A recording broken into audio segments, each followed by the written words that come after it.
Hello friends, शिवाय blogger channel में आपका स्वागत है। दोस्तों, आज भी इस वीडियो में हम डॉक्टर राजेंद्र प्रसाद जी के जीवन से जुड़ी हुई बातें शेयर करेंगे। तो आइए वीडियो को स्टार्ट करते हैं। राजेंद्र प्रसाद जी का जन्म 3 दिसंबर 1884 को बिहार के तत्कालीन सारण जिले, वर्तमान में सीवान के जीरादेई नामक गांव में हुआ था। इनके पिता महादेव शाह संस्कृत एवं फारसी के विद्वान थे। उनकी माता का नाम कमलेश्वरी देवी था। राजेंद्र प्रसाद के पूर्वज मूल रूप से कुआं गांव अमोड़ा उत्तर प्रदेश के निवासी थे। यह एक कायस्थ परिवार था। कुछ कायस्थ परिवार इस स्थान को छोड़कर बलिया जा बसे थे। कुछ परिवारों को बलिया भी रास नहीं आया, इसलिए वे वहां से बिहार के जिला सारण, वर्तमान में सीवान के एक गांव जीरादेई में जा बसे। इन परिवारों में कुछ शिक्षित लोग भी थे। इन्हीं परिवारों में राजेंद्र प्रसाद के पूर्वजों का परिवार भी था। जीरादेई के पास ही एक छोटी सी रियासत थी, हथुआ। चूंकि राजेंद्र बाबू के दादा पढ़े लिखे थे, अतः उन्हें हथुआ रियासत की दीवान भी मिल गई। 25-30 सालों तक वे उस रियासत के दीवान रहे। उन्होंने स्वयं भी कुछ जमीन खरीद ली थी। राजेंद्र बाबू के पिता महादेव शाह इस जमींदार की देखभाल करते थे। राजेंद्र बाबू के चाचा जगदेव सहाय भी घर पर ही रहकर जमींदारी का काम देखते थे। अपने 5 भाई बहनों में वे सबसे छोटे थे, इसलिए पूरे परिवार में सबके प्यारे थे। बचपन में राजेंद्र बाबू जल्दी सो जाते थे और सुबह जल्दी उठ जाते थे। उठते ही माँ को जगा दिया करते थे और फिर उन्हें सोने ही नहीं देते थे। अतएव माँ भी उन्हें प्रभाती के साथ साथ रामायण महाभारत की कहानियाँ और भजन कीर्तन आदि रोजाना सुनाती थी। 5 वर्ष की उम्र में राजेंद्र बाबू ने एक मौलवी साहब से फारसी में शिक्षा शुरू किया। उसके बाद वे अपनी प्रारंभिक शिक्षा के लिए छपरा के लिए रवाना हो गए। राजेंद्र बाबू का विवाह उस समय की परिपाटी के अनुसार बाल्यकाल में ही लगभग 13 वर्ष की उम्र में राजवंशी देवी से हो गया। विवाह के बाद भी उन्होंने पटना की टी.के. घोष अकादमी से अपनी पढ़ाई जारी रखी। उनका वैवाहिक जीवन बहुत सुखी रहा और उससे उनके अध्ययन अथवा अन्य कार्यों में कोई रुकावट नहीं पड़ी। लेकिन वे जल्द ही जिला स्कूल छपरा चले गए और वहीं से 18 वर्ष की उम्र में उन्होंने कोलकाता विश्वविद्यालय की प्रवेश परीक्षा दी। उस प्रवेश परीक्षा में उन्हें प्रथम स्थान प्राप्त हुआ। सन 1902 में उन्होंने कलकत्ता के प्रेसिडेंसी कॉलेज में दाखिला लिया।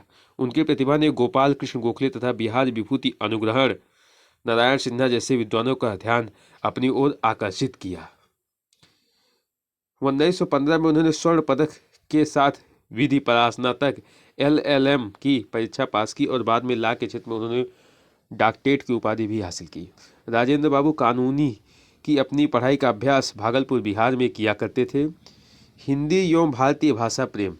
यद्यपि राजेंद्र बाबू की पढ़ाई फारसी और उर्दू से शुरू हुई थी, तथापि BA में उन्होंने हिंदी ही ली थी। वे अंग्रेजी, हिंदी, उर्दू, फारसी व बंगाली भाषा और साहित्य से पूरी तरह परिचित थे तथा इन भाषाओं में सरलता से प्रभावकारी व्याख्यान भी दे सकते थे। गुजराती का व्यवहारिक ज्ञान भी उन्हें था। ML परीक्षा के लिए हिंदू कानून का उन्होंने संस्कृत ग्रंथों से ही अध्ययन किया था। हिंदी के प्रति उनका अगाध प्रेम था। हिंदी पत्र पत्रिकाओं जैसे भारत मित्र, भारतोदय, कमला आदि में उनके लेख छपते थे। उनके निबंध सुरुचिपूर्ण तथा प्रभावकारी होते थे। 1912 ईस्वी में जब अखिल भारतीय साहित्य सम्मेलन का अधिवेशन कलकत्ता में हुआ, तब स्वागतकारिणी समिति के वे प्रधानमंत्री थे।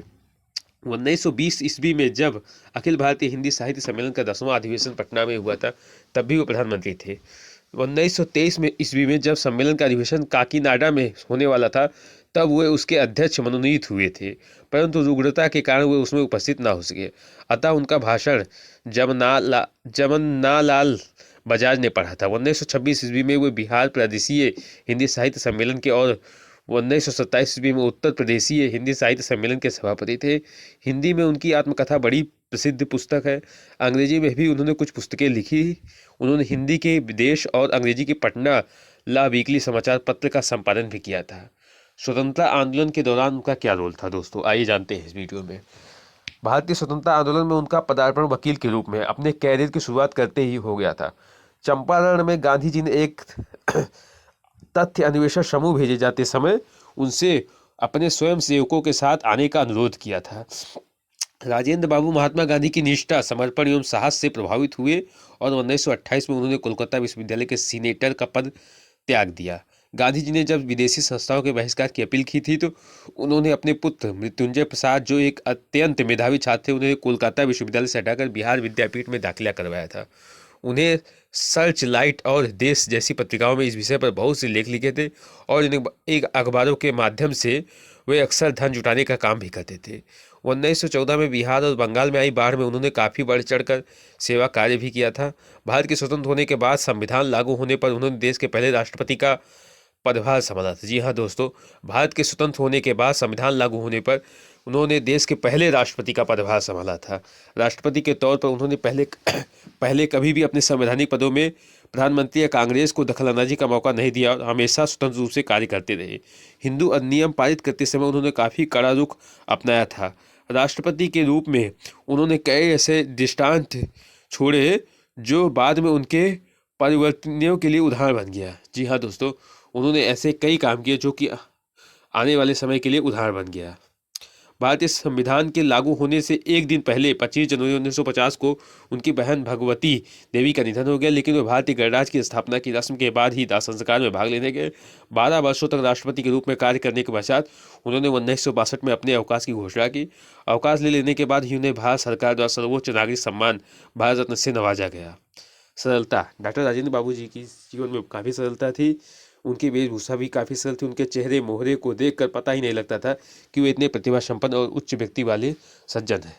देखने में वो सामान्य किसान जैसे लगते थे। इलाहाबाद विश्वविद्यालय द्वारा उन्हें डॉक्टर ऑफ लॉ की सम्मानित उपाधि प्राप्त करते समय कहा गया, बाबू राजेंद्र प्रसाद ने अपने जीवन में सरल व निस्वार्थ सेवा का ज्वलंत उदाहरण प्रस्तुत किया है। जब वकील के व्यवसाय में चरम उत्कर्ष की उपलब्धि दूर नहीं रह गई थी, इन्हें राष्ट्रीय कार्य के लिए आवाहन मिला। उन्होंने व्यक्तिगत भावी उन्नति को सभी संभावनाओं को त्याग कर गांव में गरीबों तथा दीन कृषकों के बीच काम करना स्वीकार किया। सरोजिनी नायडू ने उनके बारे में लिखा था, उनकी असाधारण प्रतिभा, उनके स्वभाव का अनोखा माधुर्य, उनके चरित्र की विशालता और अति त्याग के गुण ने शायद ही उन्हें हमारे सभी नेताओं के से अधिक व्यापक और व्यक्तिगत रूप से प्रिय बना दिया। गांधी जी के निकटतम शिष्यों में उनका वही स्थान है जो ईसा मसीह के निकट सेंट जॉन का था। विरासत में उनकी क्या थी। सितंबर 1962 में अवकाश ग्रहण करते ही उनकी पत्नी राजवंशी देवी का निधन हो गया। मृत्यु के एक महीने पहले अपने पति को संबोधित पत्र में राजवंशी देवी ने लिखा था, मुझे लगता है मेरा अंत निकट है, कुछ करने की शक्ति का अंत, संपूर्ण अस्तित्व का अंत। राम राम शब्दों के उच्चारण के साथ उनका अंत 28 फरवरी 1963 को पटना के सदाकत आश्रम में हुआ। उनकी वंशावली को जीवित रखने का कार्य उनके प्रपौत्र अशोक जाहुनी प्रसाद कर रहे हैं। वे पेशे से एक अंतर्राष्ट्रीय ख्याति प्राप्त वैज्ञानिक और मनोचिकित्सक हैं। उन्होंने बाइपोलर डिसऑर्डर की चिकित्सा में लिथियम के सुरक्षित विकल्प के रूप में सोडियम वैलप्रोरेट की खोज की थी। अशोक जी प्रतिष्ठित American academy of art and science के सदस्य थे। राजेंद्र बाबू ने अपनी आत्मकथा 1946 के अतिरिक्त कई पुस्तकें भी लिखी, जिनमें बापू के कदमों में बाबू 1954, इंडिया डिवाइडेड 1946, सत्याग्रह एट चंपारण 1922, गांधी जी की देन, भारतीय संस्कृति व खादी का अर्थशास्त्र इत्यादि उल्लेखनीय है। 1962 में अवकाश प्राप्त करने पर राष्ट्र ने उन्हें भारत रत्न की सर्वश्रेष्ठ उपाधि से सम्मानित किया। यह उस भूमिपुत्र के लिए कृतज्ञता का प्रतीक था जिसने अपनी आत्मा की आवाज़ सुनकर आधी शताब्दी तक मातृभूमि की सेवा की थी। अपने जीवन के आखिरी समय में एक महीने बिताने के लिए उन्होंने पटना के निकट सदाकत आश्रम चुना। यहाँ पर 28 फरवरी 1963 में उनके जीवन की कहानी समाप्त हुई। यह कहानी उनके जीवन के आदर्श, प्रेरणा और परंपरा से जुड़ी हुई थी और ये सदा राष्ट्र को प्रेरणा देते रहेंगे। जी हाँ दोस्तों, ये थी राजेंद्र प्रसाद जी के जीवन से जुड़ी हुई जानकारियाँ जो हमने इस वीडियो के माध्यम से शेयर की। थैंक यू दोस्तों।